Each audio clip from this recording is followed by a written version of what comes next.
الحمد لله رب العالمين الرحمن الرحيم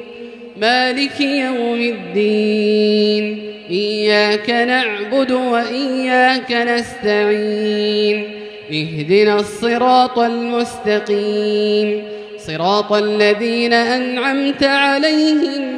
غير المغضوب عليهم ولا الضالين آمين. سبح اسم ربك الأعلى الذي خلق فسوى والذي قدر فهدى والذي أخرج المرعى فجعله غثاء أحوى سنقرئك فلا تنسى إلا ما شاء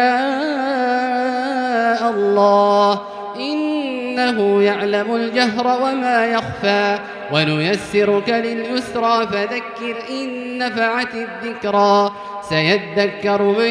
يخشى ويتجنبها الأشقى الذي يصلى النار الكبرى ثم لا يموت فيها ولا يحيا قد أفلح من تزكى وذكر اسم ربه فصلى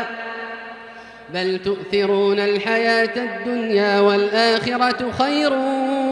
وأبقى إن هذا لفي الصحف الأولى صحف إبراهيم وموسى.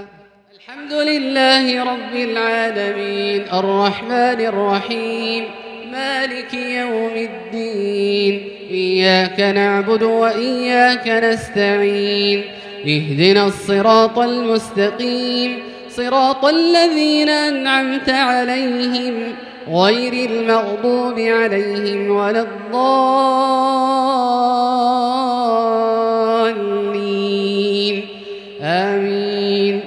هل أتاك حديث الغاشية وجوه يومئذ خاشعة عاملة ناصبة تصلى نارا حامية تسقى من عين آنية ليس لهم طعام إلا من ضريع لا يسمن ولا يغني من جوع وجوه يومئذ ناعمة لسعيها راضية في جنة عالية لا تسمع فيها لاغية فيها عين جارية فيها سرر مرفوعة وأكواب موضوعة ونمارق مصفوفة